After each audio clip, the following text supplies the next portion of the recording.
La T3 es una prehormona, no, es la hormona. La insulina actúa a través de receptores acoplados a proteína G, no, a través de un receptor tirosino quinasa. Tema 3 de los siguientes hace referencia a un espacio del medio interno. Medio interno solamente la luz vascular, el resto es medio externo. Tema 4 nombra un gas que actúa de mensajero intercelular, el óxido nítrico. Y tema 5 nombra una hormona que produzca el riñón, la eritropoyetina. ¿Sí? ¿Claro? ¿Preguntas?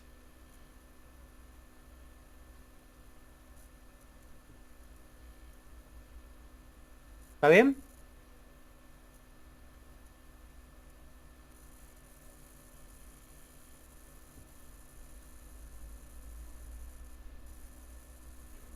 Bueno.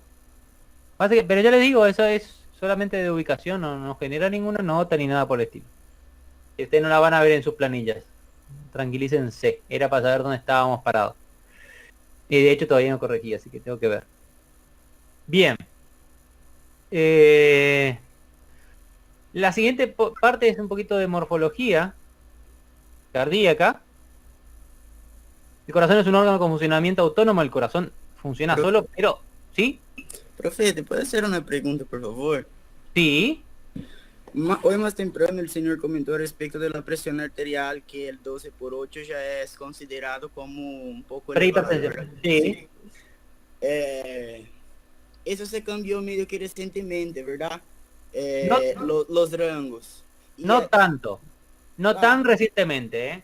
sí, pero como siempre fue tomado el 12/8 como normal, vamos a así decir, la intención al hacer ese cambio y bajar ese rango fue una intención más preventiva para Claro. avisar al paciente, oh, aténtese a eso que vos tenés, o sea, con intención de, vamos a decir, por decir, asustar antes del daño real, Claro. o el hecho de 12/8 ya puede sí generar un estrés cardiovascular y por eso bajaron. Yo me quedé así con esa duda. ¿Cuál fue No, la intención al hacer eso el es. cambio? Eso es, te voy a mostrar.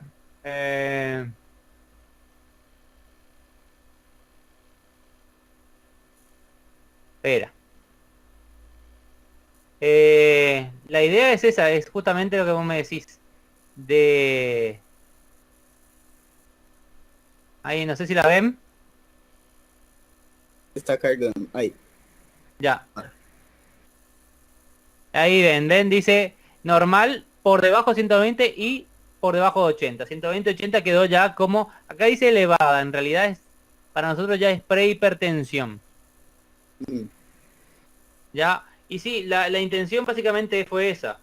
Hacer que la gente que tiene 120, 80 ya tome alguna medida. ¿Verdad? La idea es que no llegue a ser hipertenso. Entonces, la gente que tiene 120-80 hoy, entre ustedes, por algunos mantiene 120-80, ya tendría que tomar medidas como la reducción de ingesta de sal, bajar de peso si hace falta, y actividad física regular. Esa es la idea. ¿Verdad? Por Entendí. eso. Pero, perdón.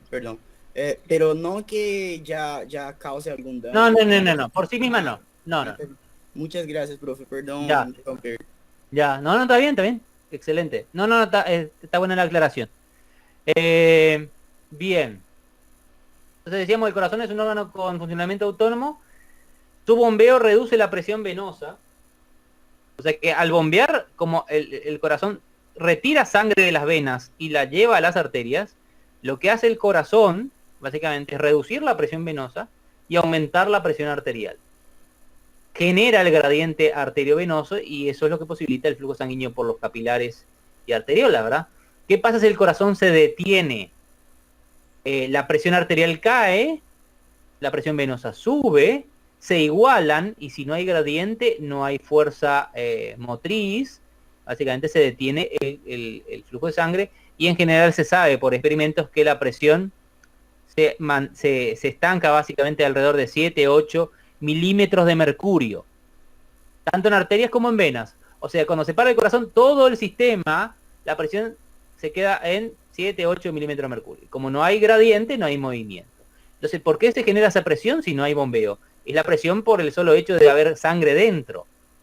yo retiro sangre, obviamente la presión eventualmente va a ser 0, ¿verdad? Pero como hay 5 litros de sangre en un sistema que tiene paredes, es decir, hay un contenido en un continente que no es infinitamente distensible, sino que tiene su distensibilidad limitada, sobre todo en el lado arterial, se genera esta presión. Esta presión se llama presión sistémica, ¿verdad? Que se da cuando el corazón se detiene. Ahora, cuando el corazón vuelve a funcionar, la presión venosa cae básicamente a 0 y la presión arterial sube al 120-80 que estábamos haciendo referencia hace un ratito, ¿verdad? Bien, el lado derecho recibe sangre usada, entre comillas, con una saturación, con una saturación de 75%. Estas cifras las tienes que conocer. Yo no soy muy amante de las cifras. Es decir, trato de evitar saber números, porque nuestra memoria es traicionera, ¿verdad? Con los números más. Entonces, trato de evitarlos, pero cuando tengo que acordarme de números, primero lo trato de redondear, acá hay en 75, bien redondito, 3/4 partes de 100, y lo otro es que solamente trato de acordarme de los necesarios. Este número es necesario. Entonces, la sangre oxigenada, la sangre venosa tiene una saturación de oxígeno del 75%, es decir, no es que está libre de oxígeno, tiene oxígeno. Tiene menos que la arterial. ¿Sí? Esto es en reposo. Si uno hace ejercicio, el músculo va a consumir más oxígeno del que habitualmente consume y posiblemente esa saturación caiga al 60 durante el ejercicio. Ahora, si en reposo está muy baja, ya es anormal, ya es un signo de que hay un problema en algún nivel, ¿verdad? Por ejemplo, un problema circulatorio. Puede ser que si no hay suficientemente presión y la sangre circula muy lenta por el sistema, se le extrae demasiado oxígeno. Entonces es un indicador de falla, ¿sí? Cuando hay poco oxígeno en sangre venosa. En sangre arterial la saturación es alrededor de 100 o casi 100. Eso varía, depende del texto. Algunos dicen en sangre arterial periférica sacada por ejemplo de la arteria radial. Algunos dicen 100, creo que el Guyton dice 100, después el Costanzo dice 90 y tanto. Bueno, 100, ¿verdad? Bien. Las aurículas reciben sangre desde las venas, o sea, las aurículas son la entrada de la sangre. Básicamente piensen las aurículas como venas dilatadas y los ventrículos la impulsan hacia las arterias, ¿verdad? La fuerza motriz la pone el ventrículo, ¿sí? ¿Existen válvulas en los orificios de ingreso y salida de los ventrículos? Sí. O sea, cada ventrículo, que es una habitación, tiene una puerta de entrada y una puerta de salida. Esas puertas son unidireccionales. Quiere decir que la sangre fluye normalmente solamente en un sentido, justamente porque existen válvulas. ¿Y cuál es la función de las válvulas? Unidireccionar el sentido de la sangre. Solamente una válvula deja ingresar sangre al ventrículo y otra válvula deja salir sangre del ventrículo, pero no ambas cosas. El corazón es nutrido por arterias coronarias, que son las primeras ramas de la aorta. O sea, lo primero que nutre el corazón es a sí mismo, lo cual es obviamente lógico. El principal tejido del corazón es el muscular estriado cardíaco, que es una forma especial de muscular estriado, pero posee además obviamente epitelio por fuera, por dentro el endotelio, por dentro el mesotelio por fuera, tejido conectivo acá a una abundancia, tejido adiposo sobre todo y tejido nervioso, ¿sí? Un poquito de repaso morfológico, histológico, anatómico, ¿verdad? El septo interatrial posee la fosa oval, que ya la conocen, remanente del foramen oval. Puede haber personas que tienen un foramen oval permeable y en esas circunstancias se hace el diagnóstico de una CIA, es decir, comunicación interauricular, que en general no es algo muy grave porque la diferencia de presiones entre la aurícula izquierda y derecha no es muy alta. Entonces no hay mucho flujo de sangre a través de ese orificio, que usualmente la sangre va a fluir de aurícula izquierda hacia aurícula derecha, salvo que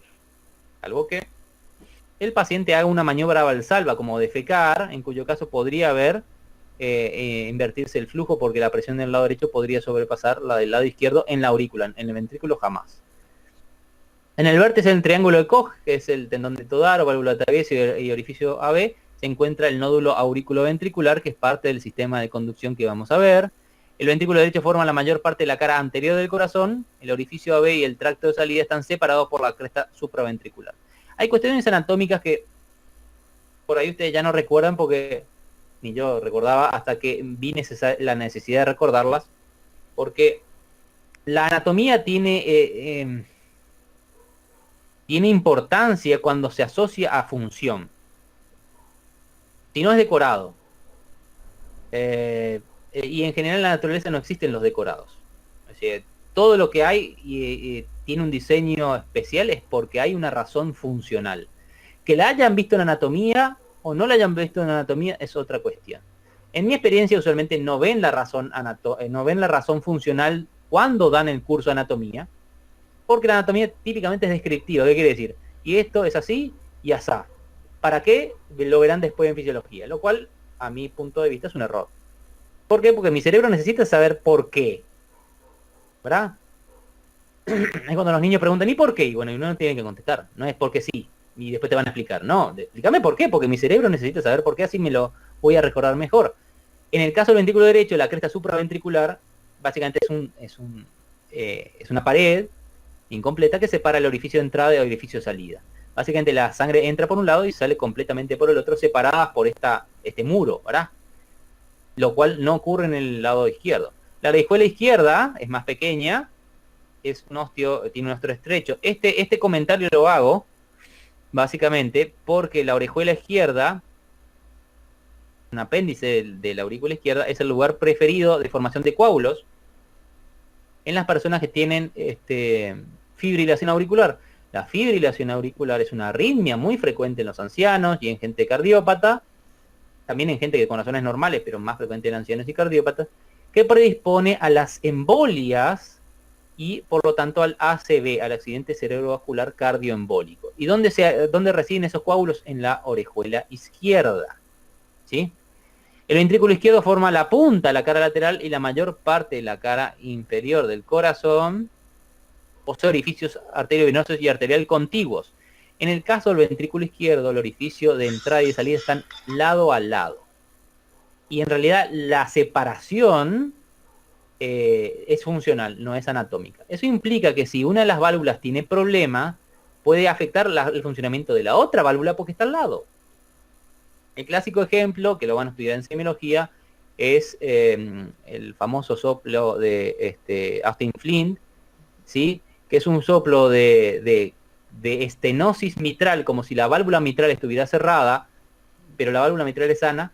Lo que ocurre es que cuando hay insuficiencia aórtica, cuando la válvula aórtica no se cierra completamente, y el corazón cuando se empieza a llenar, la sangre refluye, va hacia atrás desde la aorta al ventrículo izquierdo, esa sangre que va hacia atrás cierra la válvula anterior de la mitral. Todo eso que les dije, que parece, por ahí no sé si lo entendieron, lo van a entender en algún momento, explica en la semiología el soplo de Austin Flint. De nuevo, la semiología requiere la anatomía, requiere la fisiología, ¿verdad? Bien, el miocardio más grueso del ventrículo izquierdo es por supuesto porque el ventrículo izquierdo tiene que elevar la presión mucho más, tiene que subir la presión hasta 120-80 milímetros de mercurio, en cambio el ventrículo derecho la tiene que subir solamente hasta 25-8. Las válvulas son estructuras conectivas avasculares. El hecho de que sean avasculares implica que si se enferman, si tienen una infección, por ejemplo una endocarditis, el tratamiento tiene que ser muy largo porque no tienen flujo sanguíneo propio, entonces el antibiótico no es que llega muy bien al tejido de la válvula, cubiertas por endotelio y sostenidas por un anillo fibroso, ¿sí? La contracción de los músculos papilares, que están en el ventrículo, evita que las cuerdas tendinosas queden largas durante la contracción ventricular. Cuando se rompe una cuerda tendinosa o se infarta un músculo papilar, porque como es músculo se puede infartar, una cuerda queda larga. Entonces cuando el ventrículo se contrae y al contraerse el ventrículo se acorta, la válvula, como imaginen que las valvas, perdón, que las cuerdas tendinosas son las pequeñas cuerdas que tiene el paraguas y hacen de cuenta de que el paraguas es la válvula, ¿verdad? Un paraguas abierto, vieron que tienen las varillas, ¿verdad? Si se rompe la varilla, el paraguas se da vuelta. Sobre todo si hay mucho viento. Bueno, lo mismo le pasa a las válvulas mitral o tricúspide. Si se rompe una cuerda tendinosa o se infarta un músculo papilar, la válvula, esa valva que está agarrada de esa cuerda se da vuelta y permite que la sangre refluya desde el ventrículo hacia las aurículas. Los orificios auriculoventriculares miden en promedio unos 5 centímetros cuadrados de área y los arteriales, es decir, el sigmoideo pulmonar y el que está cubierto por la válvula sigmoidea pulmonar y la sigmoidea aórtica, unos 3 centímetros. Fíjense que el orificio de salida es más estrecho que el orificio de ingreso.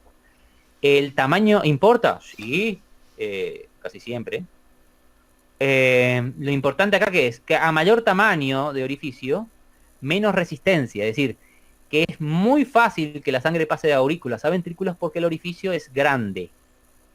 Ahora, que la sangre pase de ventrículos a las arterias de salida aórtica y pulmonar es un poquito más difícil porque el orificio es más estrecho. Entonces, la idea es que no importa que el orificio sea estrecho porque el ventrículo se va a contraer con mucha más fuerza que lo que se contrae la aurícula, ¿verdad? El gradiente de presión a través del orificio auriculoventricular, izquierdo o derecho, es menor que el gradiente a través del orificio arterial. Es lo que digo. ¿Qué mueve la sangre? Los gradientes.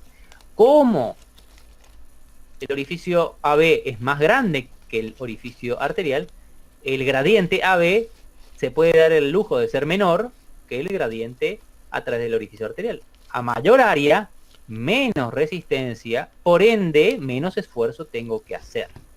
A menor área, más resistencia, por ende, más esfuerzo tengo que hacer. Esa es básicamente, y la ley que rige esto se llama ley de Poisselier, que la vamos a ver más adelante. Ahí tiene las válvulas, acá se sacaron las aurículas, se ve, estos son el orificio mitral, el orificio tricuspidio, que es bastante grande, entonces decíamos mide 5 de área, todo esto mide 5, y esto solamente mide 3. Y fíjense que esta es la salida, perdón, la entrada del ventrículo derecho, y esta es la salida del ventrículo derecho. O sea, la sangre entra por acá y sale por allá. En cambio, fíjense que estas dos válvulas están una al lado de la otra. La sangre entra por acá y sale por acá. Están muy al lado una de la otra, por lo tanto, la enfermedad de una de las válvulas puede afectar la otra en el caso del ventrículo izquierdo. En el ventrículo derecho no, porque están muy separadas.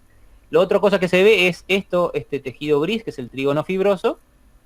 Esto que está acá en amarillo, que es el haz de His, que es parte del sistema de conducción. Y las arterias. Esta es la arteria coronaria derecha, que va a dar la vuelta y en general se transforma en interventricular posterior. Y esta es la coronaria izquierda, que es muy cortita y enseguida se divide en... ¿En qué se divide la coronaria izquierda? ¿Alguien?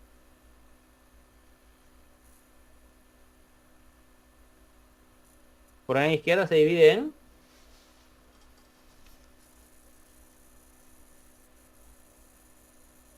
¿Hola?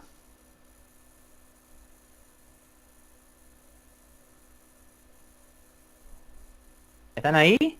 ¿Se fueron? ¿Me dejaron solo?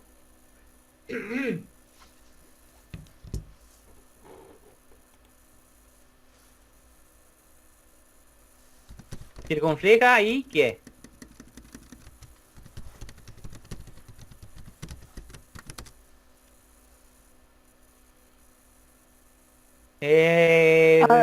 Descendente anterior no es, profe. Descendente anterior izquierda.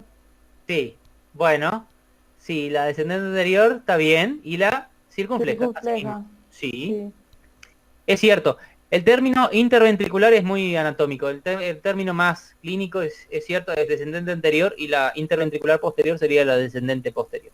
Asimismo, entonces, la coronaria izquierda es muy cortita y se divide en descendente, anterior y circunfleja. Y la circunfleja, como ven, pega la vuelta. Entonces, la parte posterior del corazón, a veces, la mayoría de las veces es irrigada por la coronaria derecha, pero a veces lo es por la coronaria izquierda. Entonces, a eso se llama dominancia.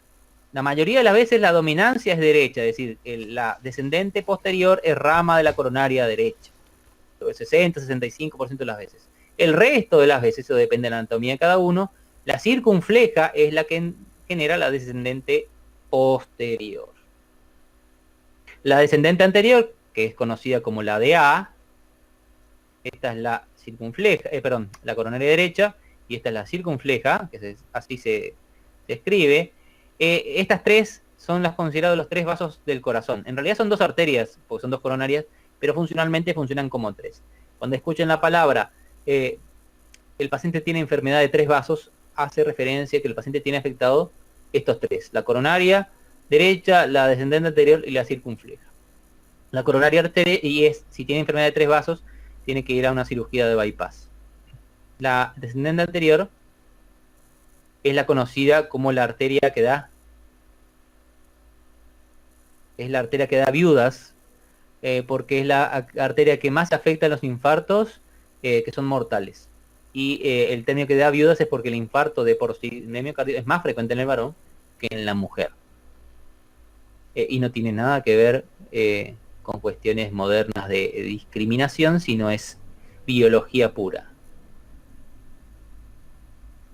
Bien, sistema de conducción, importantísimo para la siguiente clase que vamos a hacer. El sistema de conducción es una red de cardiomiocitos, no son neuronas, son cardiomiocitos especializados. Es tejido muscular evolucionado no para contraerse, no para dar fuerza, sino para generar y conducir estímulos eléctricos. ¿Sí? Posee una porción atrial. La porción atrial está conformada por los dos nodos, el nodo sinoatrial y el nodo auriculoventricular, y una zona de transición, que es la que veíamos en el dibujo, que es esto que está acá amarillo. Esa es la zona de transición, formada por el haz de His. Y finalmente una porción ventricular, que es la red His-Purkinje. Los nódulos poseen menor velocidad de conducción, la conducción es lenta, o sea, el impulso viaja muy lento por los nodos. En el nodo sinoatrial no importa porque es el primero, así que no importa que viaje lento ahí. Sí, en el caso del nodo AB, porque el impulso tarda en pasar el nodo AB unos milésimas de segundo, que son importantes desde el punto de vista funcional y fisiológico por ende. Los nódulos poseen la menor velocidad de conducción, pero el mayor automatismo, es decir, que son las zonas donde eventualmente se generan los impulsos. Eso quiere decir automatismo, en lugar de generación de impulsos. Y las fibras del sistema His-Purkinje tienen la mayor velocidad de conducción y el menor automatismo.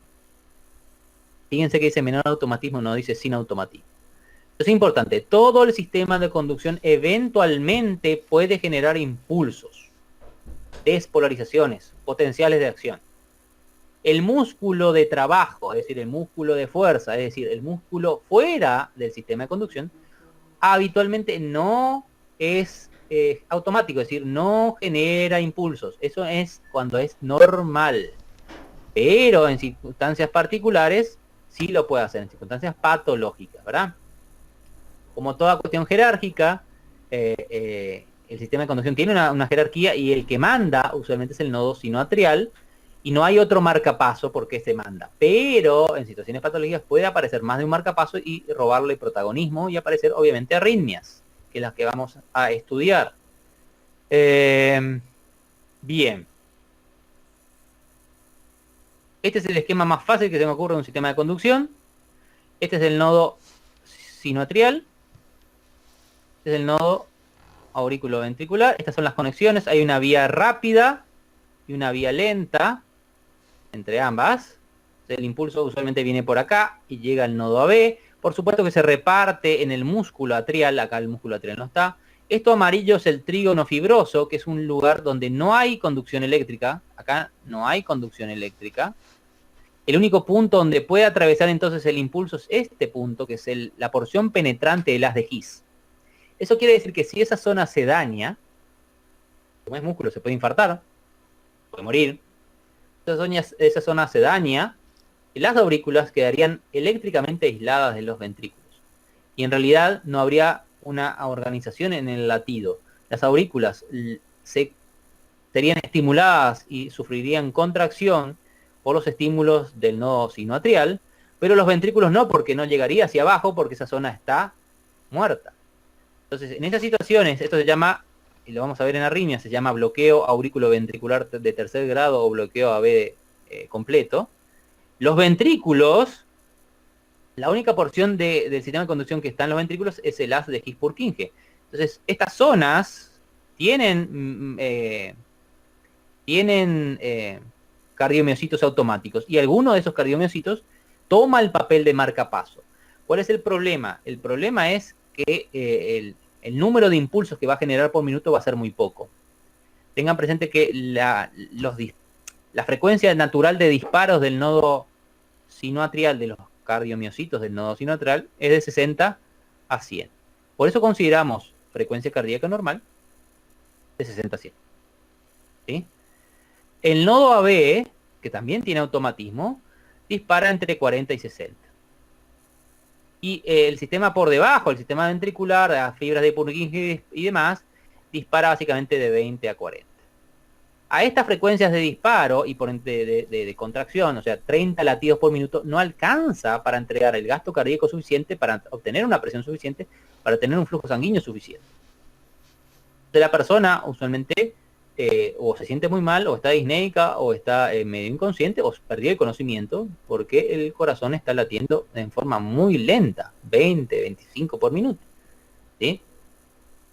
En cuyo caso, obviamente, si llega a la urgencia, tenemos que colocarle lo antes posible un marcapaso externo o un marcapaso interno transitorio, hasta que se coloca el marcapasos permanente, ¿verdad? Un marcapaso no es otra cosa que un aparato que estimula directamente el ventrículo, culpa de que el estímulo natural se perdió. Normalmente ni el nodo AB ni la fibra de Purkinje disparan, porque el nodo dispara antes. Como este tiene una frecuencia mayor, antes de que cualquier otra porción del sistema de conducción dispare, ya recibe un estímulo desde arriba, desde el nodo sinoatrial.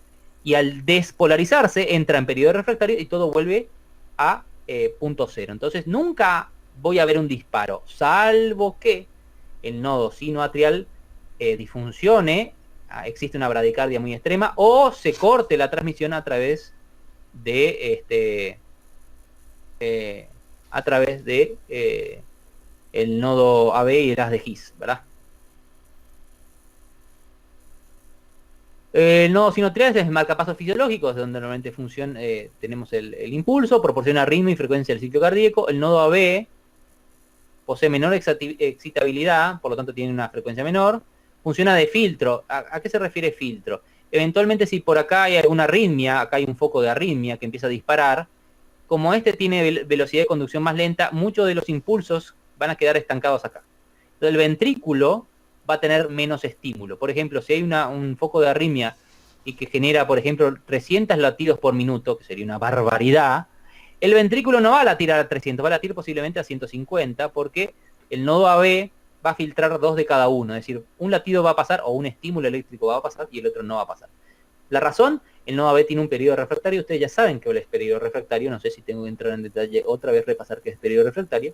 Pero como el periodo refractario del nodo AB es largo, no van a pasar todos los estímulos.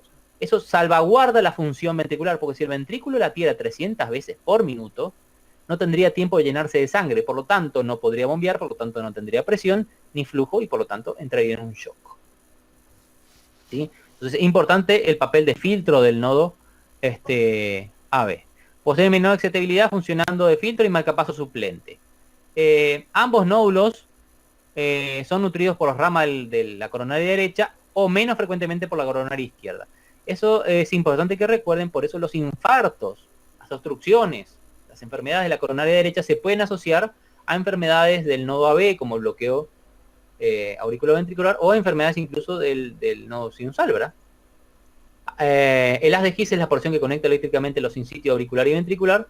La red de His-Purkinje se encarga de la rápida distribución del impulso. Es importante eso, porque fíjense que acá hay un sistema, acá se divide para ambos lados, y este sistema de división no lo tengo acá arriba. ¿Sí? No hay un sistema de división para un lado o para el otro. Acá no hay eso. La razón, el músculo auricular es muy poco, no hay mucho músculo, hay mucho músculo acá abajo. Y yo necesito que el ventrículo derecho y el ventrículo izquierdo se contraigan al mismo tiempo. ¿Cómo se logra eso? Con las fibras de His-Purkinje, porque estas conducen muy rápidamente el estímulo. Entonces el estímulo que llega acá se divide y estimula a ambos ventrículos más o menos al mismo tiempo, y hacen que los ventrículos se contraigan más o menos al mismo tiempo, que es lo ideal. ¿Sí? Que haya sincronismo ventricular. ¿Sí? De eso se encargan las fibras de His-Purkinje. ¿Qué pasaría si una de estas fibras, de estas se corta acá, se tranca, se infarta, se muere, como ustedes quieran, disfunciona?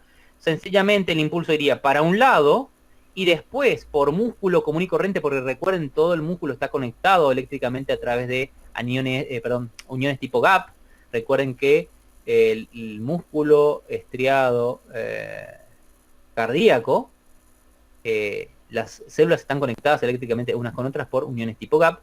Finalmente, el impulso llegaría al otro lado, pero a través de músculo común y silvestre. El músculo común y silvestre es muy lento. Entonces, en esta situación, el ventrículo izquierdo se contraería un poquito antes que el ventrículo derecho. Probablemente el paciente ni lo sienta, esa diferencia. ¿Ustedes lo van a sentir? Sí, si ponen en el oído, en el estetoscopio, y ponen el estetoscopio en el paciente, y saben de semiología y estudiaron fisiología, ya van a identificar que hay un bloqueo de rama, porque el segundo ruido cardíaco, y vamos a hablar un poquito de los ruidos cardíacos, pero básicamente es pum pum, pum pum, pum pum. En lugar de ser un pum, es un pum pum, pum pum, pum pum. ¿Por qué? Porque en realidad los ruidos cardíacos están producidos por el cierre de las válvulas. Y si ustedes están escuchando y no están viendo otra cosa, me habrán escuchado hablar de dos ruidos. Y en realidad son 4 válvulas, 2 a la izquierda y 2 a la derecha. Entonces, ¿qué pasa con los ruidos? ¿Por qué son 2 ruidos y son 4 válvulas? Porque las 2 auriculoventriculares se cierran al unísono, generando un ruido solo, y las 2 de salida del ventrículo, las 2 arteriales, se cierran al unísono, generando un solo ruido. Siempre y cuando exista una sincronía ventricular. Si los ventrículos se asincronan, y uno se contrae primero y termina su contracción, y el otro le está retrasado, en lugar de escuchar un pum, voy a escuchar un prum, como 2 ruidos un poquito separados. ¿Qué tan bueno van a ser ustedes escuchando esto? Bueno, depende cómo traten sus oídos hoy. Si ustedes los tratan, escuchan mucho Maluma, por ejemplo, van a fundir sus oídos. No van a poder hacer semiología. Dejen de escuchar porquerías, por Dios se lo pido. Sí, así mismo. Escuchen algo más interesante. Bien. El pericardio visceral es el epicardio. Esto es una cuestión de anatómica y histológica. Para histología es epicardio. Para anatomía es pericardio. Es la misma cosa. El pericardio visceral, que está pegado por el corazón, es el epicardio, que tiene una capa mesotelial sobre grasa. Hay mucha grasa epicárdica, y hoy por hoy se está evaluando, o se dice que cuanto más grasa epicárdica exista, menos va a vivir ese corazón. La grasa es fruto, origen, o genera sustancias químicas mensajeras que se llaman adipocitoquinas. Esas adipocitoquinas regulan el metabolismo muscular y el flujo sanguíneo. Por lo tanto, mucha grasa es mala, ¿sí? ¿Por qué tiene grasa el corazón alrededor?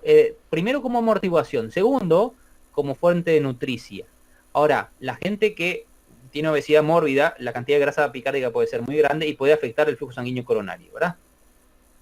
El pericardio parietal, que es el pericardio que está suelto, que tiene una hoja serosa interna y una hoja fibrosa, que es la que está por fuera. Como es fibrosa, ese pericardio no se distiende. No es un globo, es un envase de tipo plástico, ¿sí? No tiene distensibilidad. Se distiende con los años, pero no con las horas. La hoja fibrosa se edifica grandes arterias, centro tendinoso del diafragma, esternón y columna vertebral, haciendo que el corazón se mantenga en su lugar. Entonces ustedes pueden hacer piruetas, pueden bailar, etcétera, y el corazón más o menos está en el mismo lugar. ¿Cuáles son las funciones del pericardio? Que quiero que sepan, porque por ahí les dijeron que no sirve absolutamente para nada, y por eso los cirujanos lo sacan si quieren, pero sí, obviamente tiene una funcionalidad, si no, la naturaleza no lo hubiera colocado. A diferencia del ser humano, que no siempre es racional, la naturaleza tuvo millones de años de prueba y error. Por lo tanto, lo que tenemos ahora es el acierto, no el error, porque si hubiera un error no hubiéramos llegado. Entonces, todo lo que vemos en un cuerpo humano, a nivel macroscópico y a nivel molecular, tiene una razón de ser, que ha sido probada con prueba y error. Si hay un pericardio, es por una razón. Entonces, ¿cuál es la razón? Fijar al corazón en su posición, ya dijimos. Restringir el llenado diastólico del ventrículo derecho. ¿Qué quiere decir eso? No queremos que se infle demasiado el corazón. La razón, la vamos a ver más adelante, que cuando se distiende mucho el corazón, porque le llega mucho sangre y se infla, la fuerza de contracción se reduce. Mucha distensión, menos contracción. Esto lo vamos a volver a ver, insisto, pero necesito que lo tengan presente ya ahora, porque es algo que ya dieron con el músculo esquelético común. Se recordarán cuando dieron músculo esquelético en Fisio 1, al principio de Fisio 1 habían hablado de una gráfica que era tensión, longitud de sarcómero. Es decir, si yo estiro un músculo antes de contraerlo, obtengo más fuerza. Lo estiro un poquito más, obtengo un poco más fuerza. Pero si lo estiro demasiado, la fuerza se reduce. En el caso del músculo esquelético no hay forma que lo estire demasiado porque está por el hueso, y a menos que me luxe una articulación no lo puedo estirar más allá de un punto porque los huesos se chocan. No hay forma. El corazón no está agarrado al hueso. Entonces el corazón podría inflarse todo lo que quiera. Entonces, ¿cuál es el stop para inflarse? El pericardio. El pericardio le pone un límite. ¿Sí? Entonces, si se inflara demasiado, el corazón perdería fuerza. Entonces, y no queremos que pierda fuerza, por eso ponemos un pericardio. ¿Sí? Y proporcionar interdependencia ventricular. Si uno de los ventrículos se llena demasiado, inmediatamente va a obligar que el otro ventrículo se llene menos. Eso se llama interdependencia. Lo vamos a ver y vamos a ver cuáles son las consecuencias. Pero tengan presente eso, que llenarse demasiado un corazón no le conviene. Llenarse poco tampoco le conviene. ¿Y cuánto es? Y bueno, hay un punto justo de llenado.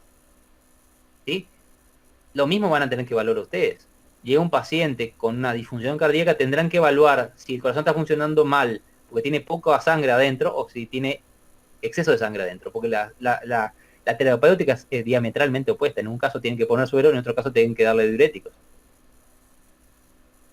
Bien, el concepto de interdependencia ventricular también es importante.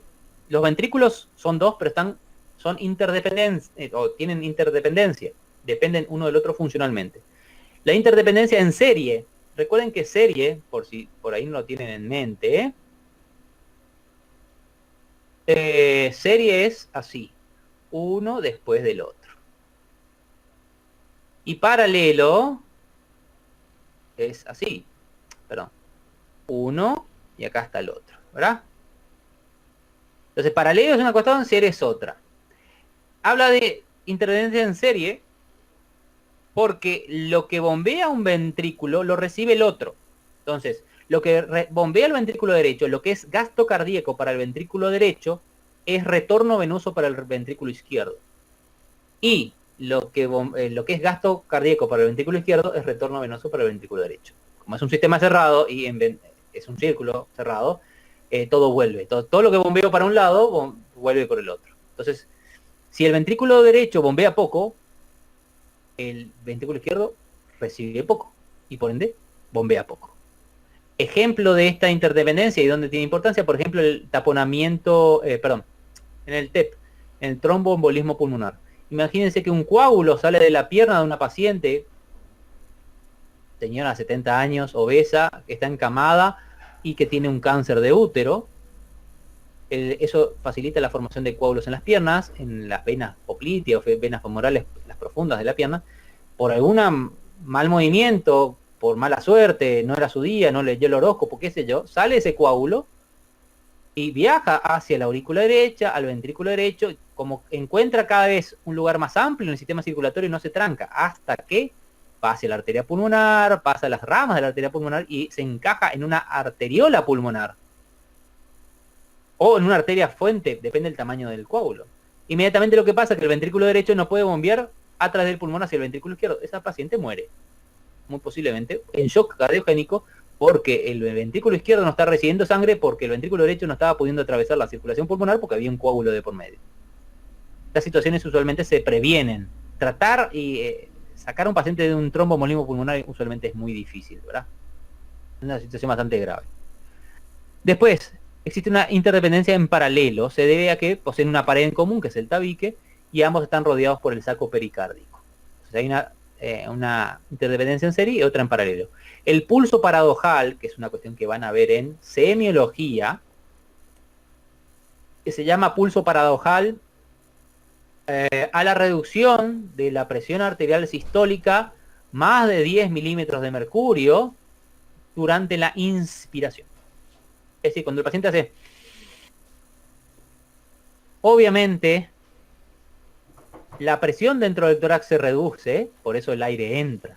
Y así como entra aire en sus pulmones, llega sangre al ventrículo derecho.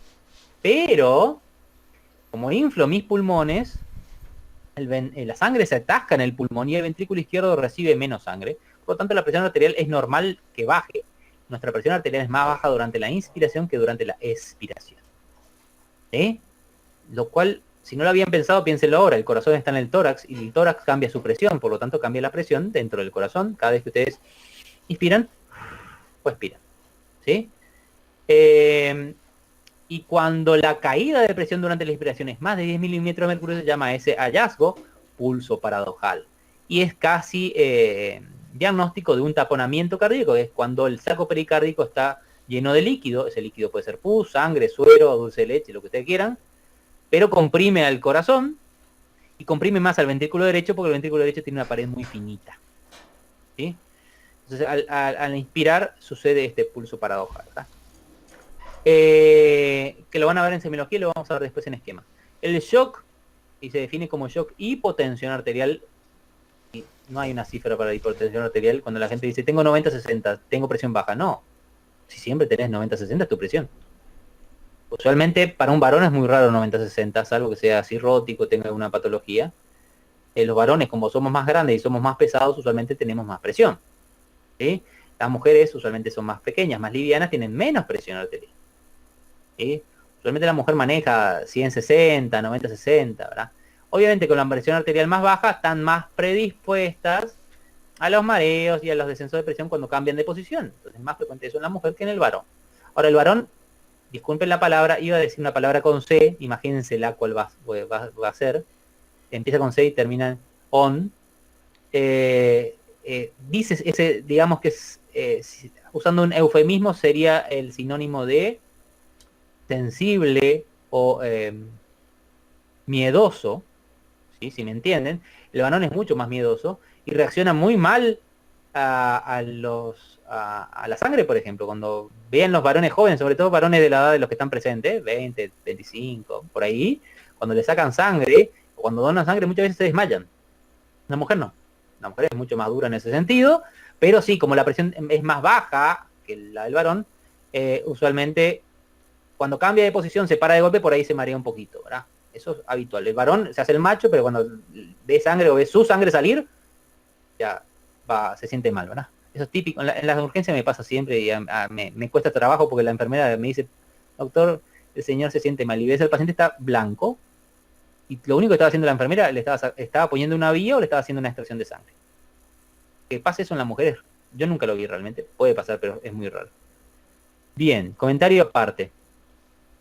Acá tengo los dos, acá arriba tengo el diseño típico de un corazón normal. Entonces tengo, este es como se ve, el ventrículo izquierdo y el ventrículo derecho. Usualmente el tabique bomba más hacia el lado derecho que el lado izquierdo, sencillamente porque la presión del lado izquierdo es mayor. Entonces el tabique se abomba hacia la derecha. Entonces el lado izquierdo tiene forma de O y el lado derecho tiene una forma de una media luna, como una luna menguante, ¿verdad? Lo que se ve alrededor es el pericardio. ¿Sí? Y obviamente el pericardio iguala las presiones en este sentido. Cuando se expira, la presión en el volumen hacia el ventrículo derecho baja y el volumen hacia el ventrículo izquierdo aumenta. Y cuando inspiramos es exactamente al revés. Al inspirar aumenta el flujo hacia el lado derecho, por lo tanto el tabique se mueve hacia el otro lado y el lado izquierdo se reduce, por lo tanto la presión arterial baja. Esto es lo normal, es normal. ¿Sí? Ahora, la exageración de esto es lo que no es normal, y la exageración se llama pulso paradojal, que se ve en el taponamiento, que acá no sé si se dan cuenta que estoy mostrando como que hay algo, un contenido extra ahí en el pericardio, y obviamente esto comprime más al ventrículo derecho. Entonces, cuando el paciente expira, la presión arterial es una, pero cuando el paciente inspira, al inspirar obliga a llenarse más el ventrículo derecho, porque la sangre es atraída hacia el ventrículo derecho, que como no tiene capacidad de irse hacia afuera, no puede ir hacia afuera, obviamente empuja al tabique hacia el lado contrario y aumenta la caída de la presión, o más que la presión, de la cantidad de sangre que tiene el ventrículo izquierdo, y por lo tanto la presión arterial también baja más. Entonces esto es pulso paradojal. Si lo entienden ahora, genial, porque le va a sacar el sueño, porque se lo van a preguntar más de 1000 veces. Y si lo encuentran en un paciente, van a decir, vieron, en realidad había sido que tenía razón el profe, no estaba mintiendo, se ve esto y indica taponamiento. No es frecuente. Y uno el taponamiento lo tiene que pensar para diagnosticar y lo tienen que buscar. Yo no lo he visto muchas veces, lo habré visto 2 o 3 veces en mi vida. Para comentar un poquito, si me acuerdo de un muchacho de 18, 19 años, yo hacía urgencia ya en el viejo hospital de clínicas, siempre en clínica médica, por supuesto. El muchacho vino, una pinta de maleante, básicamente. No es que sea prejuicioso, pero lo soy. Y el médico tiene que tener un prejuicio, el prejuicio de cuando ve a una persona empezar a un paciente, su cabeza a delinear ciertas conductas, obviamente siempre pensando en hacer un diagnóstico. Me sirve para decir eso. ¿El médico es prejuicioso? Sí, claro que tiene que ser. ¿Sí? Desde el punto desde el sexo. Si yo veo un varón con dolor de pecho, pienso en una cosa. Si veo una mujer con dolor de pecho, pienso en otra. Por lo menos como primer diagnóstico. Después me puedo equivocar. Pero tengo que tener una primer acercamiento diagnóstico. Si no, si estoy pensando en todos los diagnósticos posibles, estoy pensando en 3 libros al mismo tiempo. No se puede razonar así. Entonces yo vi a este muchacho, ya tenía pinta maleante, ¿verdad? ¿Podía haber equivocado? Sí, por supuesto. No le pregunté, ¿sos maleante? Por supuesto que no, eso quedó para mí. Sí le veo que me dice, ¿por qué venís? Vengo a hacer mi curación de una herida, tengo una herida de arma blanca. Vale, tenía razón mi cerebro, dije, era maleante. O andaba en mala junta por lo menos. ¿Dónde te descuchillaron? Le pregunté. Y me muestra una herida de abdomen. Estaba cicatrizada ya y venía a sacarse los puntos, con la gente de cirugía. Yo ya le iba a derivar a cirugía cuando miro su cuello, y su cuello me muestra una yugular que estaba hasta la oreja. Lo cual me llamó poderosamente la atención, porque es una persona joven, ¿por qué va a tener insuficiencia cardíaca? Le dije, ¿esa sola herida tenés? No, tengo otra. Se sacó la camisa y me mostró otra en el área cardíaca que los cirujanos no vieron, porque ya les dije, ¿por qué no ven? Porque, bueno, mejor no entro en detalle. No habían visto esa herida. Él no le mostró esa herida porque no le pareció importante. Él no refería a ningún síntoma, y en ese momento teníamos una ecografía, y le hice una ecografía y típicamente tenía un taponamiento cardíaco, tenía esta situación, y sí tenía, después busqué el pulso paradojal y sí tenía, y lo que había pasado es que esa herida del pecho había tocado el corazón y había sangrado en el saco pericárdico, no lo suficientemente rápido para matarlo al paciente, sino el muchacho no estaba con nosotros, pero sí sangraba como para generar ya una situación de taponamiento cardíaco, ¿verdad? Ese muchacho entró en cirugía ese día y se salvó. Hacía 3 días que lo había visto el cirujano, lo cual también, moraleja, en el caso de heridas hay que revisar todo el paciente, no se vayan a quedar con lo que le dice el paciente, ¿verdad? Y ese fue uno de los pocos casos de taponamiento que no son muy frecuentes. Después están los taponamientos por cuestiones de linfoma, tuberculosis, malignos y demás, que no usualmente evolucionan peor porque no hay mucho por hacer, ¿verdad? Esto es taponamiento cardíaco. Lo que finalmente se puede hacer es, cuando se opera, ¿qué se hace? Se hace una ventana pericárdica, o se inserta una aguja en el pericardio y se drena el líquido, ¿verdad? Si es una urgencia, se hace una punción, lo habrán visto en alguna de esas series que ven, cómo se drena el líquido pericárdico. Bien, circulación propia. Ramas de la arteria coronaria nutren el pericardio, ya dijimos cómo es. Importante, el endocardio se nutre directamente de la cavidad, o sea que las coronarias y sus ramas nutren la parte externa del corazón. La parte interna, el endocardio y el miocardio que está contra el endocardio, se nutre desde adentro. La obstrucción de las arterias pericárdicas, las arterias epicárdicas, las de afuera, son las causas de la cardiopatía isquémica, es decir, la angina de pecho y los infartos. La sangre venosa es recolectada por el seno coronario y se deriva a la aurícula derecha. Y de nuevo, el flujo coronario depende siempre, el flujo de sangre depende de un juego de presiones, en este caso entre la aorta, la aurícula derecha y la cavidad ventricular. Esto es importante porque si la cavidad ventricular tiene mucha presión, como ocurre en el lado izquierdo, esa presión comprime los vasos sanguíneos y hace que el lado interno del miocardio de ventricular izquierdo no esté muy bien nutrido. Sobre todo si la presión dentro del ventrículo es muy alta, como ocurre, por ejemplo, en los pacientes que tienen estenosis aórtica, es decir, la válvula sigmoidea aórtica cerrada. Y ese paciente puede sufrir angina, dolor de pecho, con coronarias inclusive sanas, por culpa de la presión arterial, la presión ventricular alta, ¿verdad? Cuando se hace referencia a 3 vasos, ya dijimos, los 3 vasos se hacen referencia a la coronaria derecha, la circunfleja y la descendente anterior, ¿sí? Bien. Ahí están los 3 vasos.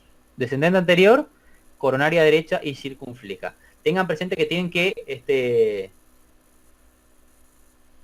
que saber que irriga cada una, ¿verdad? Porque obviamente, desde el punto de vista anatómico, recordarán que habrán visto que el corazón, no sé cómo dieron, pero el corazón habitualmente lo más fácil es considerar que tiene 3 caras, un vértice y una base. Y bueno, si son 3 caras, hay 3 arterias. La descendente anterior, para la cara anterior, la coronaria derecha y la descendente posterior para la cara posterior y la circunfleja para la cara lateral. Esa es la forma más fácil de acordarse. 3 caras, que son diafragmática inferior, anterior y lateral o pulmonar, 3 arterias, cada una por una cara, ¿sí? Y recuerden que la coronaria derecha usualmente irriga por arterias muy finitas que pueden irrigar el nodo sinusal y acá atrás irriga el nodo AB, ¿sí? Bien, la pared cardíaca 3 capas, ya sabemos, bla bla bla, bla bla bla. Esto vamos a pasar. Ahí están las 3, este es el corte, acá tengo el endocardio, que es básicamente endotelio y tejido conjuntivo. Por el tejido conjuntivo del endocardio circulan las fibras de Purkinje. Y recuerden que la sangre, la circulación viene de acá hacia acá. Las arterias están hacia afuera. Ahí no, precisamente, en realidad, el pericardio, están acá. Y así, ¿verdad? Por lo tanto, toda esta zona interna es la peor irrigada, es la que menos nutrimento recibe. Por lo tanto, todo infarto siempre inicia desde el endocardio y va hacia afuera. Acá en el pericardio, este espacio sería el espacio pericárdico, ¿verdad? Que usualmente no tiene líquido, tiene muy poquito.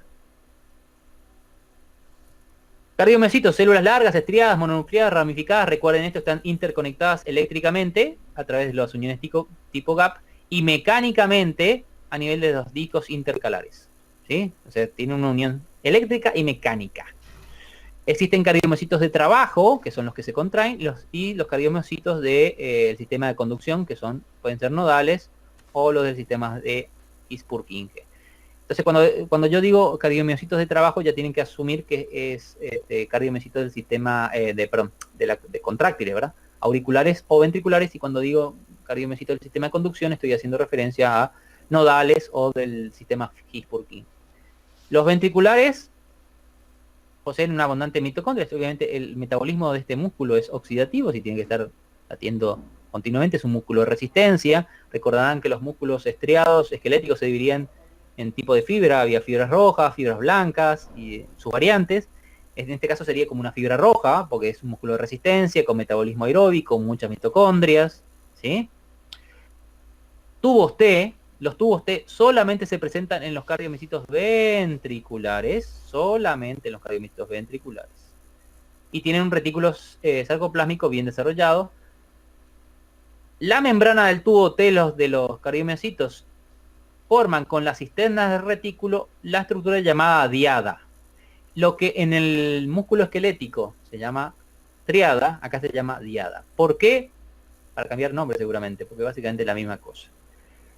Importante que los tubos T no son solamente transversales, de ahí se llamaron tubo T porque primero se describieron como transversales, pero también sabemos hoy por hoy que hay longitudinales, por lo tanto, igual les quedó el nombre, ¿verdad? Pero hay de los dos.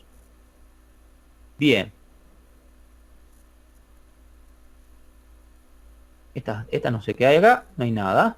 Este es una fotografía 3D del sistema de tubos T. Y como ven ahí, no son solamente transversales, son una red. Los tubos T están hechos de membrana celular. Por lo tanto, la luz del tubo T, el jugo, el líquido que está dentro del tubo T, es líquido extracelular. Recuerden, porque por ahí yo lo voy a nombrar más de una vez. Hay un problema, parece que no subieron todos, me parece. Voy a ver después.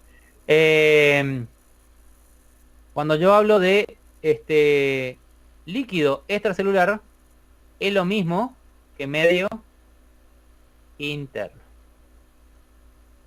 ¿Está claro? Líquido extracelular es lo mismo que medio interno. Por las dudas, si a veces digo medio interno, estoy hablando de líquido extracelular. Bueno, acá falta una diapositiva, no sé si Después veré si falta alguna. Tubo T. En el sarcolema del tubo T se forman 3 complejos proteicos o dominios. Esto es importante. Acá los voy a tener que torturar con un poquito de biología molecular. Que no están en todos los libros, así que les pido que presten atención. El tubo T tiene complejos proteicos, o sea, se juntan en esos lugares un montón de proteínas que tienen que ver con la función del corazón. Una de esas proteínas es la llamada BIN1, que es una proteína en forma de banana, que es la que le da forma al tubo T. O sea, sin esta proteína no se forma el tubo T. Imagínenlo como si fueran bananas que sostienen al tubo T en su forma cilíndrica. Y a esta proteína BIN1 se asocian los canales de calcio que necesitamos para iniciar el proceso de contracción. Entonces, asociados a la proteína BIN1 están los canales de calcio. Bien. El otro complejo, la otra conjunción de proteínas es la proteína ANC2, que son las ANC, son las anquirinas. Las anquirinas son anclajes, son proteínas de anclajes a la membrana. Es decir, por un lado están en la membrana y por otro lado anclan otras proteínas a la membrana. La proteína, la anquirina 2, también llamada anquirina B, mantiene en su lugar a la bomba de sodio y potasio, esta es la bomba de sodio y potasio, la sodio-potasio ATPasa, y a su amiga en el músculo, particularmente en el músculo cardíaco, que es la NSX, es decir, la intercambiador, de ahí el nombre de X, de exchanger, de intercambio, sodio-calcio. Entonces, si ustedes tienen dudas con las bombas, fíjense, en el nombre está implícito lo que hacen. La NKA es la bomba sodio-potasio ATPasa, la NSX es el intercambiador sodio-calcio. Después vamos a ver qué hace. Y por último, el otro complejo proteico es la proteína CAV3, que es la proteína de las caviolas. Las caviolas son estructuras de membrana que forman como un pocito de membrana. Esta es la caviola. La caviola guarda su estructura porque hay una proteína acá, que se llama CAV3, y se juntan en este lugar algunas proteínas que trabajan juntas, algunos receptores. En este caso se juntan, por ejemplo, el receptor de adrenalina, el receptor beta 2 adrenérgico, y su proteína acompañante, que es la proteína ACAP5. Otra vez otro nombre extraño, y perdón, le disculpe de atormentar en su cerebro, pero lo van a tener que aprender esto. ACAP son las proteínas asociadas a PKA. La proteína quinasa A es una quinasa. Las quinasas son proteínas que son enzimas, que fosforilan otras. Hola Emily. Apareció Emily. Ahí se fue Emily. Las proteínas quinasas son enzimas que fosforilan proteínas. Yo no sé si recuerdan las quinasas de Fisio 1, pero una quinasa es una proteína que agrega fósforo a la estructura de otra proteína. Si yo agrego fósforo, como el fósforo tiene carga eléctrica, al agregar fósforo a una proteína, yo modifico su estructura terciaria y cuaternaria, es decir, al modificar su estructura, modifico su función. Entonces las quinasas son modificadoras de la función proteica. Las quinasas pueden modificar una proteína haciendo que la proteína funcione más de lo que funcionaba antes, o sea, estimulan la función proteica. Funciona de menos, la frenan, o hacen que la proteína vaya a algún lugar específico de la célula o sea destruida. O sea que la consecuencia de la fosforilación puede ser múltiple, va a depender de la quinasa en cuestión y va a depender de cuánta fosforilación existe. O sea que ahí hay un mundo de regulación que no vamos a poder entrar porque es enorme. Vamos a rasgar la superficie de ese mundo, porque necesito para que entiendan, ¿verdad? Y generalmente las ACAP son las proteínas que se asocian a estas proteínas quinasas A. Entonces, la CAP a su vez asocia, por ejemplo, la adenilato ciclasa, que era la enzima que fabrica el AMP cíclico que les pregunté en la evaluación, la fosfodiesterasa, que es la enzima que destruye el AMP cíclico, y la proteína fosfatasas, que son las enzimas encargadas de retirar el fósforo. Voy a pasar atrás para que sepan los nombres. Entonces tengo adenilato ciclasa, enzima encargada de fabricar AMP cíclico. Fosfodiesterasa, enzima encargada de destruir, catabolizar, desarmar, como ustedes le quieran llamar, a nucleótidos cíclicos. Cuando decimos nucleótidos cíclicos estamos hablando siempre de o el AMP cíclico o el GMP cíclico. Hay fosfodiesterasas que se encargan exclusivamente del AMP, hay fosfodiesterasas que se encargan exclusivamente del GMP y hay fosfodiesterasas que se encargan de ambos. ¿Sí? Así como se llama adenilato ciclasa, la enzima que produce AMP cíclico, se llama guanilato ciclasa, la enzima que produce GMP cíclico. Ambos son segundos mensajeros. ¿Verdad? Hay fosfodiesterasas que destruyen uno o fosfodiesterasas que destruyen el otro. Esto siempre lo comento porque siempre queda en el tema de fisio 1 ahí como colgado. Y ustedes se lo olvidan. Y lo tienen que saber, ¿verdad? Les pediría que lo repasen, por favor.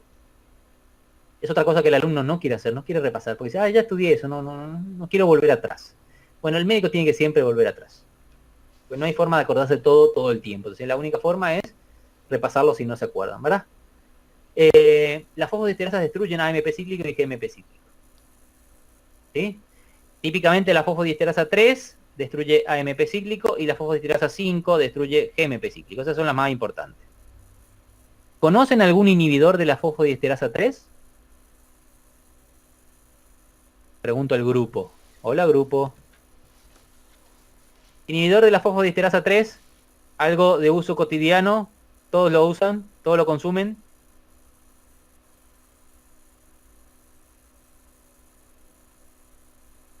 Hello.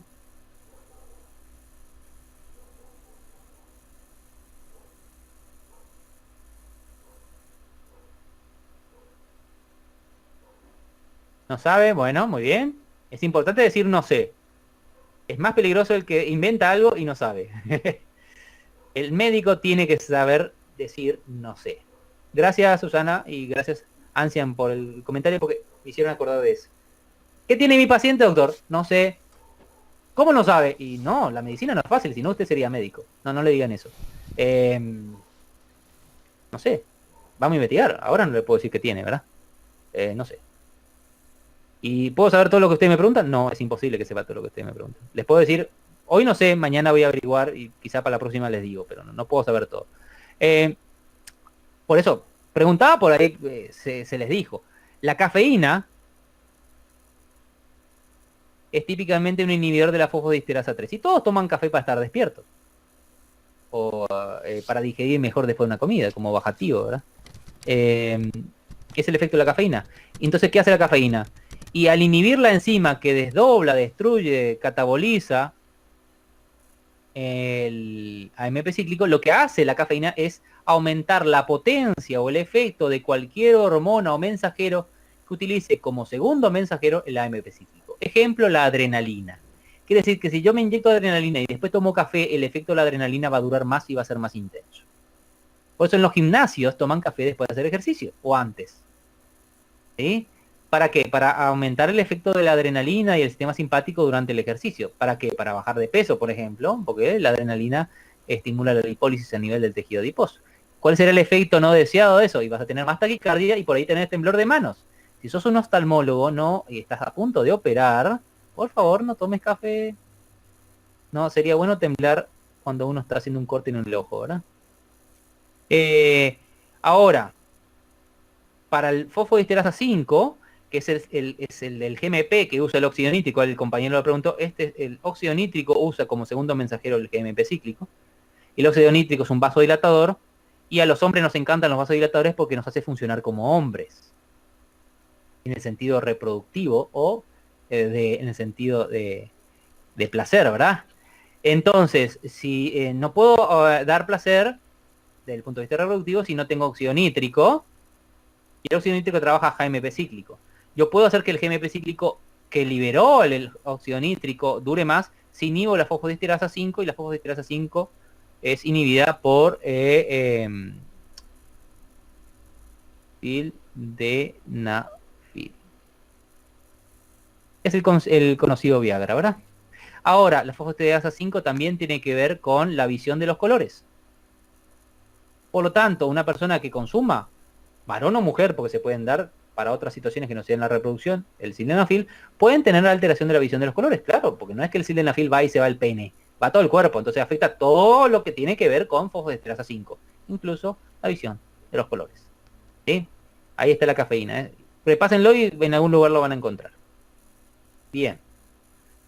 Entonces, le decía, adenilato ciclasa, fosfodiesterasa, estas son proteinfosfatasas, son los contrarios a las proteinquinasas. ¿Verdad? Y además se expresan obviamente varios tipos de canales de potasio y varios tipos de canales de sodio. Fíjense que tenemos canales de sodio, canales de potasio, canales de calcio, bombas, receptores, enzimas, una cantidad de cosas en los tubos T, solamente básicamente para hacer lo que vamos a ver después como acoplamiento, excitación, contracción. ¿Sí? Bien. Ahí tengo, este es mi esquemita. Esto es una diada, lo que está en rectángulo. Este es el retículo sarcoplasmático. Esta es la parte longitudinal y esta es la cisterna. La parte redondita es la cisterna. Y esta es la parte longitudinal. ¿Sí? En la cisterna del retículo sarcoplasmático tengo este canal, que es el canal rianodínico. Lo vamos a ver después. Y en el tubo T tengo estos, que son la bomba de sodio y potasio, la NSX, los canales de calcio y los canales de potasio. Y acá, en general, en la superficie tengo los canales de sodio, ¿verdad? Y aquí tengo una bomba que se va a llamar cerca. Todos estos términos ustedes ya los vieron porque en el músculo esquelético son básicamente los mismos, ¿eh? La organización es un poquito diferente y son distintos subtipos de proteínas, pero básicamente la misma historia. ¿Sí? Entonces, en este cuadrado, esto es lo que llamo diada, y acá ocurre el milagro por el cual la despolarización, el estímulo eléctrico, genera liberación de calcio, que después eventualmente me da el fenómeno mecánico, es decir, despolarización, calcio, contracción. Yo no puedo tener contracción si no tengo evento eléctrico. Es decir, que si ustedes tienen un paciente que está en paro cardíaco, es decir, no tiene pulso, no tiene presión, no les puede estar hablando, ¿verdad? De hecho, está en coma, y ustedes hacen un electrocardiograma o le conectan el monitor y obtienen esto, es que básicamente hay asistolia, no hay actividad eléctrica, por ende no puede haber actividad mecánica. ¿Está bien? No hay. ¿Qué tienen que hacer? Y empezar a reanimar, hacer ustedes la actividad mecánica, eso se hace, básicamente hacer masaje cardíaco. Usar el desfibrilador no tiene sentido, nunca tuvo sentido en las películas, queda siempre y queda mal, no sé por qué no lo cambian de una vez por todas, porque estamos en el siglo XXI, ya habrán aprendido, seguramente la gente es mucho más cinematográfico desfibrilar una asistolia. Las asistolias no se desfibrilan porque el desfibrilador lo que hace es justamente producir una asistolia. Es decir, el desfibrilador es un apagador, no un encendedor. No estimula, apaga. ¿Y para qué no tiene sentido apagar la actividad eléctrica del corazón si ya está apagada? No tiene ningún sentido. ¿Cuándo yo necesito apagar la actividad eléctrica del corazón? Cuando tiene actividad eléctrica pero está desordenada. Ahí es otra historia. Entonces apago el corazón para que el corazón al arrancar de nuevo arranque de forma ordenada. Entonces se desfibrila cuando tengo actividad eléctrica. Si no tengo actividad eléctrica no se desfibrila. Ahora, puedo sí tener actividad eléctrica, pum pum, todo bien, y no tener contracción. Y el paciente estar básicamente muriéndose. ¿Y cómo? Y porque obviamente esto no funciona bien. Tengo la actividad eléctrica, pero no tengo la actividad mecánica. O sea que en algún lugar de la transición se perdió. Si tengo actividad mecánica, tengo actividad eléctrica. Si tengo actividad eléctrica, no siempre voy a tener actividad mecánica. La actividad eléctrica precede a la actividad mecánica. Bien. Acá tenía lo decía las anquirinas. Ven, acá tienen el disco intercalar. Tengo los canales de sodio, estos NAV. Desde ahora ya, por favor, esta denominación hace referencia a los canales de sodio regulados por voltaje. Los del corazón son los canales de sodio regulados por voltaje 1.5. ¿Les voy a preguntar eso? Sí, sépanlo. ¿Por qué? Y porque creo que es importante. Y me van a tener que creer cuando digo que es importante porque el que tiene 20 años de recibido como médico soy yo. Así que no les queda otra. Lo cual me hace acordar siempre que el diablo sabe por viejo, no por diablo. O sea, cuando escuchen a alguien más viejo que ustedes decirle alguna verdad, piensen y presten la atención. No le digan nada, está diciendo boludeces de viejo, ¿verdad? No. Vivió más que ustedes, por ende sabe de la vida más que ustedes. Entonces acá tiene... Sí, Susana. Perdón, ¿cuál era el NAF del corazón? Acá está, 1.5. Ay, bueno, perdón, gracias. No, no está bien. Acá está, 1.5, Lo único que fíjense que en el disco intercalar está asociado a un tipo de anquilina y a otras proteínas. Estas proteínas son las proteínas de los desmosomas y de la unión estrecha. Y en la membrana lateral está unida a anquilinas y a otras proteínas, que son la distrofina, que tienen que ver con los costámeros. Eso lo vamos a ver después. Esta es la anquilina G y acá está la anquilina B. ¿Sí? Dos tipos de anquilina diferentes. Acá está la bomba de sodio y potasio y acá está la NCX, es decir, el intercambiador sodio-calcio. ¿Sí? Todas estas imágenes las bajé de internet, no puse imágenes mías. Así que ustedes ponen, siempre les doy un consejo, cuando busquen imágenes en internet, busquen en inglés, no busquen en español ni en portugués porque no van a encontrar, o van a encontrar estupideces. Si todos ponen NAV 1.5 cardiac o algo así, y van a encontrar una cantidad de todas estas imágenes, ¿verdad? O NAV 1.5 disco intercalar, intercalated disc, van a encontrar, ¿sí? Estas mismas imágenes o mejores, ¿sí? O sea que ninguna de las imágenes que yo tengo las inventé, están todas en internet. Bueno, el sarcolema superficial expresa una proporción menor de los canales iónicos que se expresan en tubo T. En el tubo T se concentran los discos intercalares, ¿verdad? Un ratito. Un segundito. Están bombardeando con mensajes y quiero saber si hay algo urgente o no. Un segundito.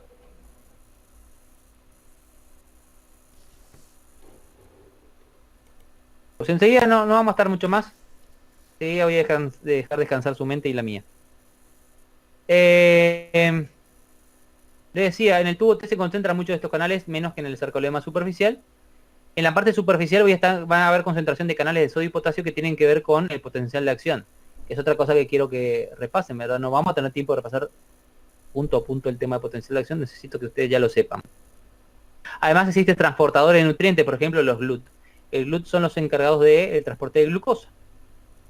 Los MCT, que son los transportadores de ácidos monocarboxílicos, que son los transportadores del lactato.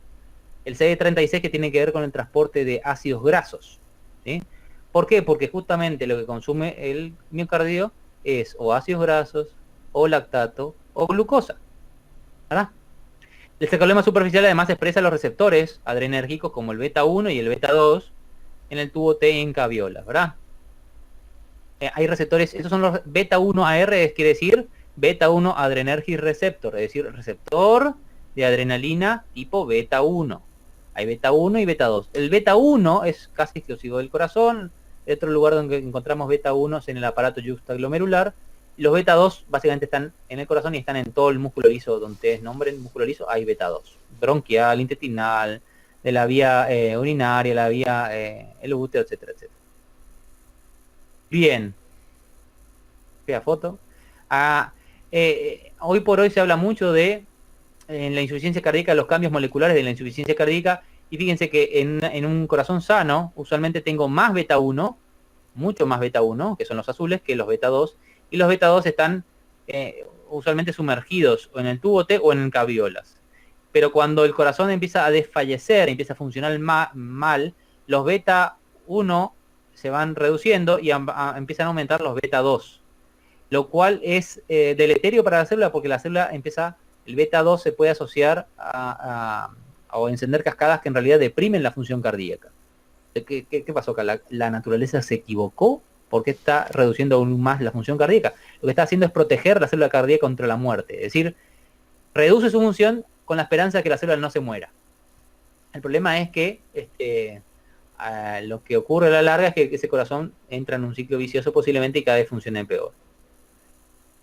Retículo sarcoplasmático, ya saben, importante acá el retículo sarcoplasmático es que acumula calcio. El calcio está en el retículo sarcoplasmático y hay una proteína especial de retículo sarcoplasmático que concentra mucho calcio que se llama calsecuestrina. La calsecuestrina del corazón es la calsecuestrina 2. Mutaciones en el gen de la calsecuestrina generan arritmias y después vamos a comentar cómo, ¿verdad? Entonces, el calcio está en el retículo sarcoplasmático, no está en el citoplasma. El citoplasma no tiene casi calcio, por eso el músculo está relajado. Cuando el calcio pasa al citoplasma, la fibra se contrae.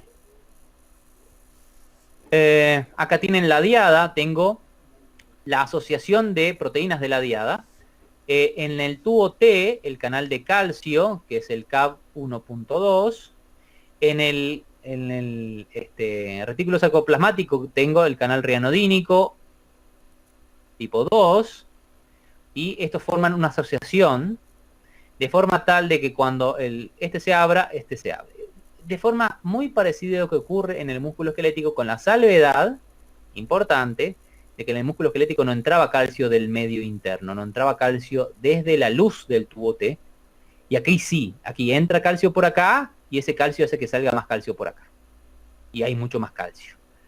Acá tiene la calcecoestrina, que es la proteína en la porción de la cisterna, y la sarcolumenina, que tiene que ver con asociada a la cerca, que es la bomba de calcio, que va a hacer que el calcio vuelva a ingresar. O sea que la salida de calcio desde el retículo es el canal rianodínico, la entrada de calcio hacia, de nuevo, es el canal cerca, o la bomba cerca. Cerca quiere decir ATPasa de calcio del retículo sarcoplasmático. Es la bomba de calcio del retículo sarcoplasmático. Y aquí me muestra como el canal rianodínico está asociado, que es esta proteína, el canal rianodínico, que es un canal de calcio, es la proteína, mejor dicho, el canal más grande que tenemos en nuestro genoma.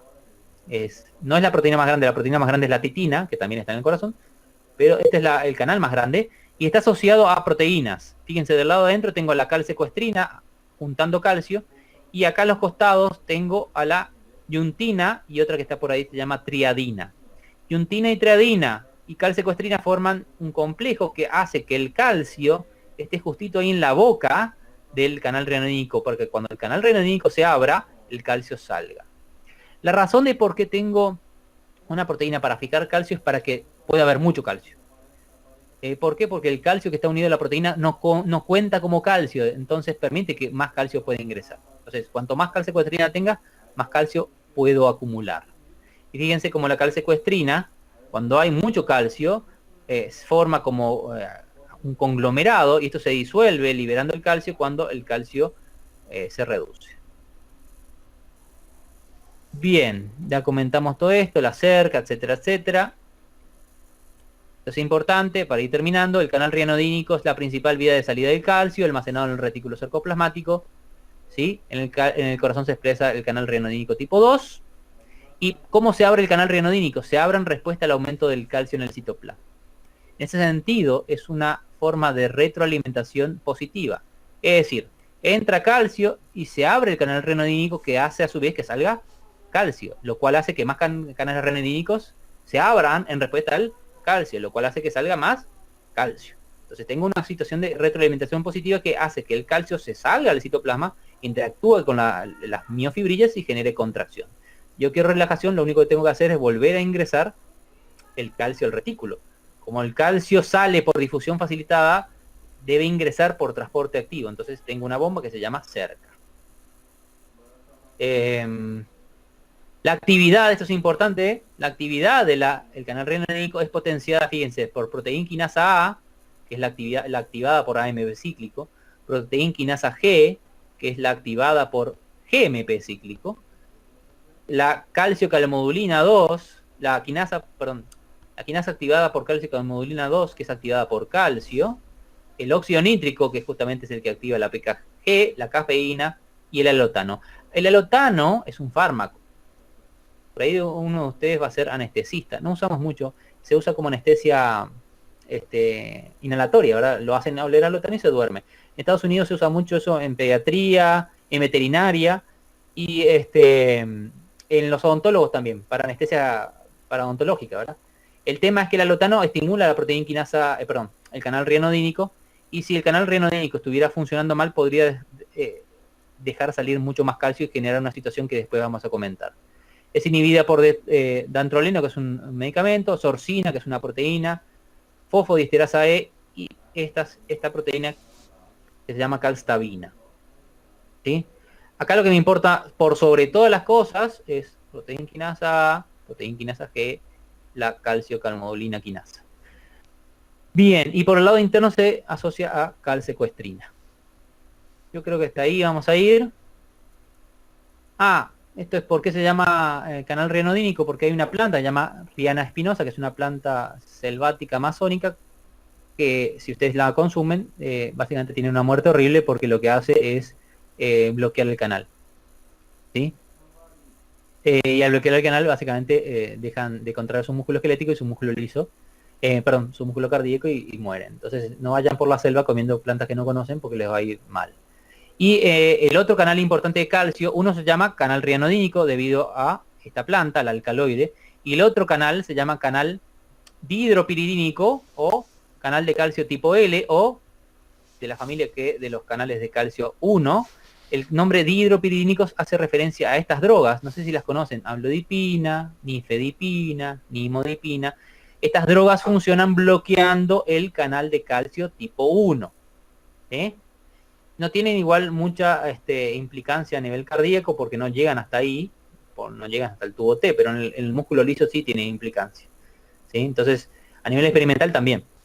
Entonces, estos canales dihidropiridínicos son bloqueados por las dihidropiridinas, como la amlodipina, nifedipina, nimodipina, y los canales rianodínicos son bloqueados por rianodina, fruto de esa planta que está ahí. Bien, hasta ahí, gente.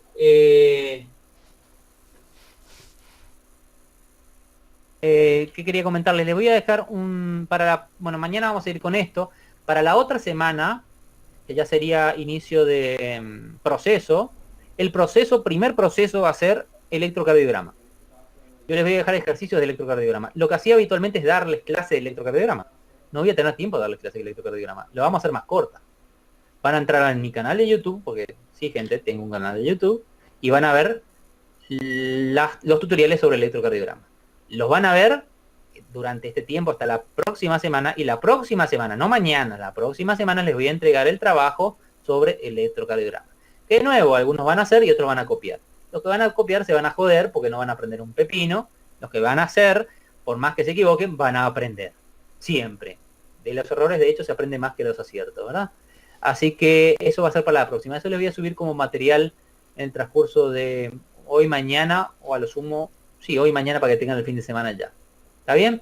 Libro, el que ustedes quieran, ya les digo, no hay problema. Algunas cosas de lo que comenté hoy no van a estar en los libros, los pueden buscar en internet o se basan en lo que yo comenté. La clase, en principio, voy a ver si las paso, le voy a pensar, puede ser que sí, puede ser que no, depende cómo esté, ¿verdad? Mañana seguiríamos con esto y tenemos que entrar en sistema de conducción,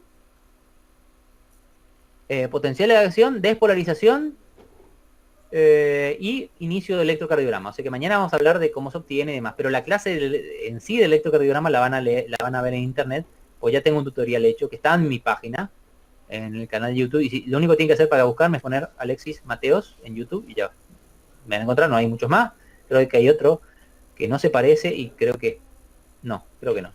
No, ya me conocen mi cara, así que busquen la cara parecida. Y eso, no voy a llamar lista todavía porque no podemos llamar lista. Y mañana seguiríamos. ¿Alguna cuestión, alguna duda que tengan? Así cerramos por acá. ¿Estamos bien?